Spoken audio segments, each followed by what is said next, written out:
नमस्कार दोस्तों, आज की कहानी एक ऐसे व्यक्ति की है जिसने अपने आगे किसी को कोई महत्व नहीं दिया।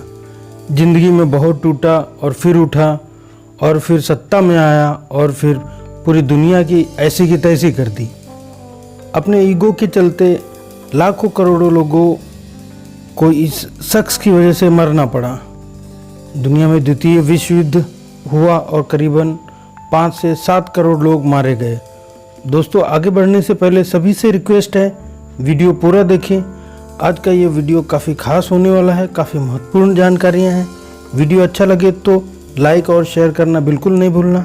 और अगर आप हमारे चैनल पर पहली बार आए हैं और चैनल को अभी तक सब्सक्राइब नहीं किया है तो तुरंत करिए, ताकि आगे आने वाले वीडियो का नोटिफिकेशन सबसे पहले आपको मिले।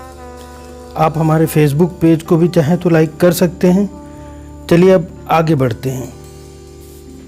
हिटलर का जन्म ऑस्ट्रिया के गांव ब्राउन एम इन में 20 अप्रैल 1889 को हुआ था। हिटलर के पिता का नाम एलॉयस हिटलर था, जो पेशे से एक सिविल सर्वेंट थे। एडोल्फ हिटलर की मां का नाम क्लारा पोल्स था। क्लारा पोल्स तीसरी पत्नी थी एलॉयस हिटलर की। एडोल्फ हिटलर अपने माता पिता की 6 संतानों में चौथी संतान थे। हिटलर अपनी मां के दुलारे थे, मां के काफ़ी करीब थे। हिटलर और उसके पिता में विचारों का मतभेद अक्सर रहा करता था। पिता चाहते थे कि हिटलर सिविल सर्विसेज में जाए, पर हिटलर तो पादरी बनना चाहता था, नहीं तो आर्टिस्ट बनना चाहता था। एडोल्फ हिटलर 6 वर्ष की उम्र में पिता द्वारा बताए गए स्कूल में एडमिशन करा लेता है। हिटलर की हैंडराइटिंग काफ़ी ख़राब थी, इससे कई बार उन्हें टीचर की डांट भी सहनी पड़ती थी और हिटलर लगभग सारे विषयों में फेल होता रहता अक्सर। जैसे तैसे वो सेमेस्टर में पास हो गया, पर फाइनल एग्ज़ाम नहीं दी। सेमेस्टर से जुड़ा एक यादगार किस्सा बताता हूँ मैं आपको। जब सेमेस्टर एग्ज़ाम में हिटलर पास हो गया तो दोस्तों के साथ पार्टी करता है और काफ़ी शराब पी लेता है। शराब के नशे में हिटलर काफ़ी हंगामा करता है और बाद में होश आने पर जब हिटलर को ये सब पता चलता है तो उसके बाद हिटलर ने कभी जीवन में शराब को हाथ नहीं लगाया। हिटलर आर्टिस्ट बनना चाहता था और उसके लिए उसने 2 बार विनेया स्कूल ऑफ फाइन आर्ट में एग्ज़ाम भी दिया एडमिशन के लिए, पर सफल नहीं हो सका। हिटलर का मन पढ़ाई लिखाई में लग ही नहीं रहा था। 16 वर्ष की उम्र में 1903 में हिटलर ने स्कूल छोड़ दिया और दोबारा स्कूल कभी नहीं गया। हिटलर का छोटा भाई एडमंड सन 1900 में दुनिया छोड़ गया। एडमंड हिटलर के काफ़ी करीब था। 1903 में पिता का साया भी नन्हे हिटलर के सर से उठ गया। तब हिटलर बहुत रोता है। अमूमन हिटलर की इमेज काफ़ी सख्त मिजाज की मानी जाती थी। हिटलर एक बहुत अच्छा वक्ता था। यही एक वैरायटी जो उसकी स्किल थी उसे बेहतरीन बनाती है।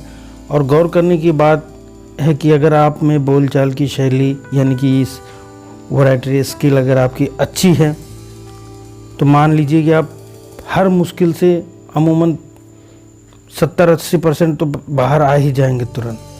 1906 में हिटलर की मां का भी देहांत हो जाता है। मां की मौत ने तो मान लीजिए कि हिटलर को तोड़ कर ही रख दिया। अब तो हिटलर के दिन और भी बुरे होते चले गए। हिटलर भयंकर डिप्रेशन में चला गया। हिटलर अब काफ़ी गरीबी में पहुंच गया था, दुबला पतला होता गया और सड़कों पर मारा मारा फिरता, न खाने का जुगाड़ न रहने का ठिकाना। फिलहाल इसी तरह जैसे तैसे हिटलर का जीवन यापन चल ही रहा था और सन 1913 में हिटलर जर्मनी आ जाता है और 1914 में प्रथम विश्व युद्ध शुरू हो चुका था। अब हिटलर की किस्मत यहाँ करवट बदलती है। अब हिटलर 25 वर्ष का हो चुका था और प्रथम विश्व युद्ध में वह वॉलंटियर के तौर पर काम करने लगता है, क्योंकि हिटलर में कोई युद्ध शैली जैसी या सैनिक जैसी कोई बात तो थी नहीं कि उसे कोई बड़ा पद मिलता, पर एक खासियत थी कि वो अच्छा रनर था। तो उसे युद्ध में खबरें दौड़ दौड़ कर यहाँ से वहाँ पहुँचाने का काम मिला, जिसे हिटलर ने बखूबी निभाया। इस काम में हिटलर को गोली भी लगी युद्ध के दौरान और उसे प्रतिष्ठित आयरन क्रॉस भी मिला सरकार की तरफ से। हिटलर के लिए और दुख की बात प्रथम विश्व युद्ध में ये हुई कि जर्मनी की हार हो जाती है। जर्मनी पर कई तरह की पाबंदियाँ लाद दी जाती हैं, युद्ध के लिए पेनाल्टी भी लगाई जाती है। जर्मनी के लिए ये बड़ा ख़राब समय था। सारे लोग हारने का दोष फौज पर लगा रहे थे, पर हिटलर ने नेताओं को दोषी ठहराया, कई जगह भाषण दिए। हिटलर के भाषण को सुनकर national socialist German workers party के मुखिया ड्रेक्सलर ने हिटलर को पार्टी ज्वाइन करने का ऑफर दिया। थोड़ा सोच विचार करने के बाद हिटलर ने पार्टी ज्वाइन कर ली। उस समय अमेरिका जर्मनी को लोन दे रहा था काफ़ी। हिटलर के लिए यह एक बेहतरीन समय था। हिटलर ने इसका फ़ायदा उठाया और हिटलर ने पार्टी में काफ़ी सुधार किए। ब्रोशर, लेफलेट, झंडे आदि सारे बनवाए। पार्टी का चुनाव जो चिन्ह होता है वो बनवाया। उसने बनवाया स्वास्तिक, जो काले पट्टे पर उसने निर्धारित किया कि काले पट्टे पर स्वास्तिक का निशान रहेगा।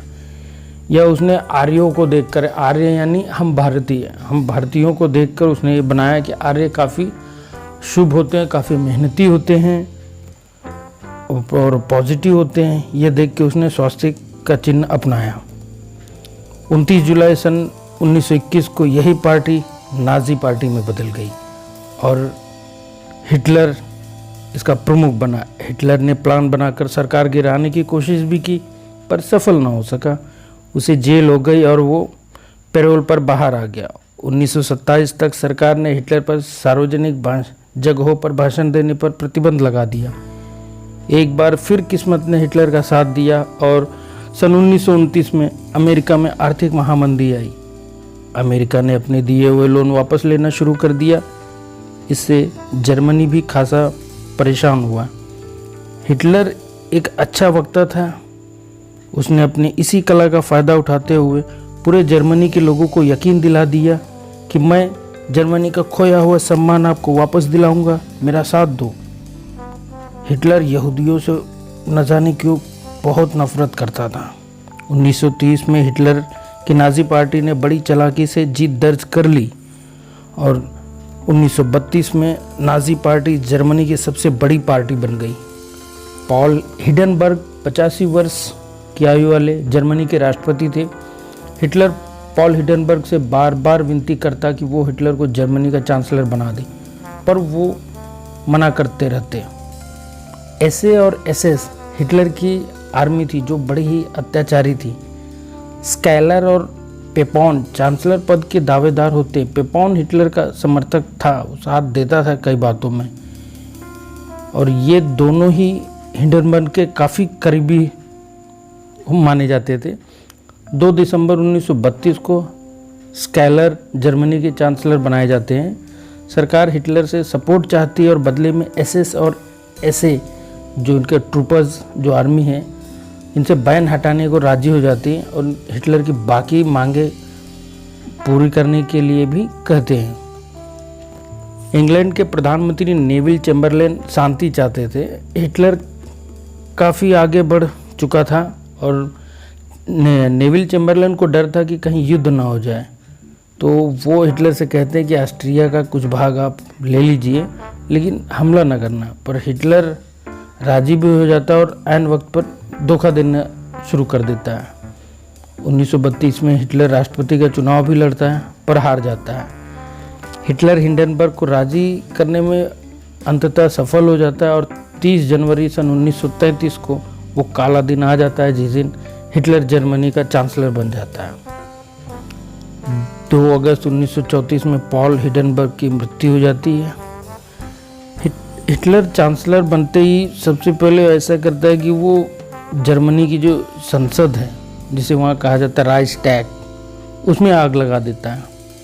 मतलब वो सारे कायदे कानून वो खुद से ही शुरू करना चाहता है और वहाँ कोई कायदा कानून दूसरे का चले ऐसा हिटलर बिल्कुल नहीं चाहता था। फिर उसके बाद यहूदियों को उसने यातनाएं देना शुरू कर दी।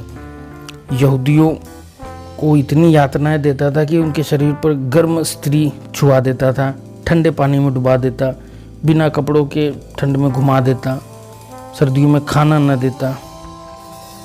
हिटलर ने गैस्टपो नाम की एक निर्दयी फौज भी बनाई थी सबको मारने के लिए।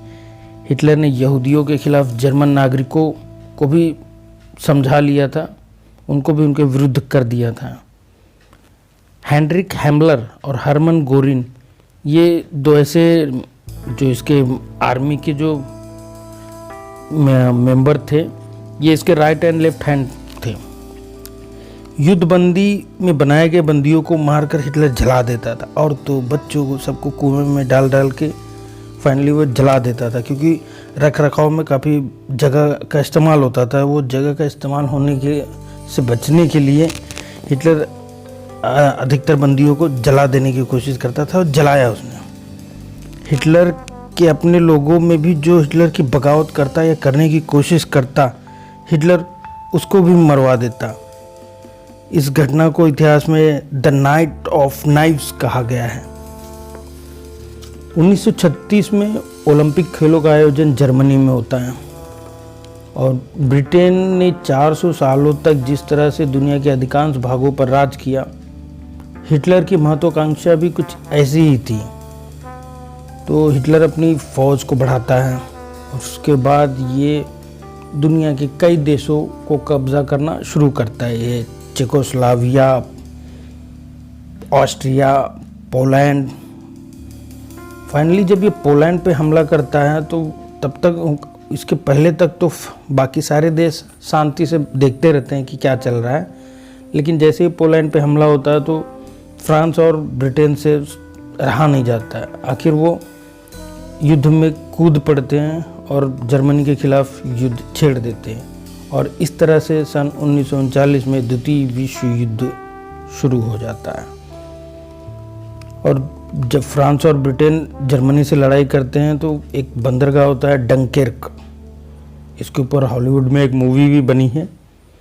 कौन सी मूवी है वो आप देख के पता करके बताइए, क्योंकि मूवी का नाम मुझे नहीं पता, कमेंट में बताइए।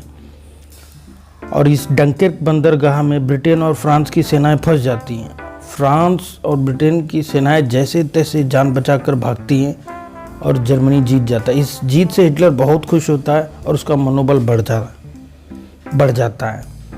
इस तरह उसके बाद फिर नॉर्वे हुआ, फिर डेनमार्क हुआ, और फाइनली फ्रांस को भी जर्मनी अपने कब्जे में ले लेता। अब ब्रिटेन पड़ जाता अकेला। ब्रिटेन और फ्रांस ने पहले भी अमेरिका को युद्ध में शामिल होने के लिए कहा था, पर अमेरिका नहीं आया। फाइनली ब्रिटेन अमेरिका से कहता है कि आप अगर नहीं आ रहे हैं कोई बात नहीं, कहते हैं, दोनों कहते हैं, फ्रांस भी कहता है कि आप ऐसा करिए, हमें आप युद्ध सामग्री भेज दीजिए। अमेरिका भेजता है, लेकिन अमेरिका भेजता है इस सामग्री को अटलांटिक महासागर से होते हुए, पर जर्मनी उस जहाज़ को डुबा देता है पानी में, और इसे कहा गया है बैटल ऑफ अटलांटिक। जर्मनी के लुफ्टवाफ ये एयरफोर्स का नाम है जर्मनी के। इसने लंदन के सिविल एरिया में एक बार बमबारी कर दिया। तब ब्रिटेन के तात्कालिक प्रधानमंत्री विंस्टन चर्चिल भी अपने रॉयल एयरफोर्स को कहते कि जाओ जर्मनी पे बमबारी करके आ जाओ, और जर्मनी के कुछ हिस्सों में बमबारी होती। इस तरह से जर्मनी में और ब्रिटेन में कुल मिला के 57 दिन तक बमबारी होती है। उसके बाद रॉयल एयरफोर्स अपनी पूरी ताकत के साथ लुफ्टवाफ पे चढ़ाई कर देती है और इनकी हालत ख़राब कर देती। इसके बाद जर्मनी ब्रिटेन को ऐसे ही छोड़कर रशिया की तरफ निकल पड़ता है, रशिया को अपने कब्जे में करने के लिए। और यहाँ जो है हिटलर को काफ़ी नुकसान होता है। यहाँ हिटलर को ज़्यादा आत्मविश्वास का नुकसान होता है। हिटलर के अंदाज से भी बड़ी सेना थी रशिया की, 10 गुना बड़ी सेना रशिया की। दूसरा फ़ायदा रशिया को हुआ मौसम से, क्योंकि जैसे ही ये सेना रशिया में घुसती है मौसम बदलता है, और चूँकि ये वहाँ के निवासी थे ही नहीं ये सेना, तो इनको मौसम की उतनी जानकारी नहीं थी। बड़ी बड़ी घास और घासों के बीच में कीचड़, तो टैंक अधिकतर वहाँ फंस जाते थे, और इसी बीच रशिया की रेड आर्मी इनके ऊपर हमला करती। और इस रशियन वाले अटैक को इतिहास में कहा गया है ऑपरेशन बारबोसा। और भगवान का शुक्र है कि उस समय तक जर्मनी के पास एटम बम नहीं था। जर्मनी के पास क्या, पूरी दुनिया में किसी के पास नहीं था। सोच के देखिए, डर लग जाएगा आपको कि अगर मान लीजिए जर्मनी के पास एटम बम होता तो हिटलर उस एटम बम से पूरी दुनिया का क्या हाल करता। बहरहाल रेड आर्मी जर्मनी सेना को रौंदते हुए आगे बढ़ती है और जर्मनी सेना पीछे होते जाती है और हिटलर को भी अब समझ आ जाता है कि जर्मनी की हार अब तय है। तब 30 अप्रैल 1945 को हिटलर अपनी प्रेमिका ईवा ब्राउन के साथ गोली मारकर आत्महत्या कर लेता है, जबकि 29 अप्रैल को ही हिटलर ने अपनी प्रेमिका ईवा ब्राउन से शादी की हुई होती है। और इसी तरह 30 अप्रैल 1945 को ही हिटलर का खास आदमी हरमन गोरिन भी अपनी बीवी बच्चों के साथ आत्महत्या कर लेता है और इस तरह से हिटलर का चैप्टर इतिहास में ख़त्म हो जाता है। अपना कीमती समय निकालकर वीडियो को ध्यान से देखने के लिए सभी का तहे दिल से धन्यवाद। फिर मिलते हैं अगले वीडियो में।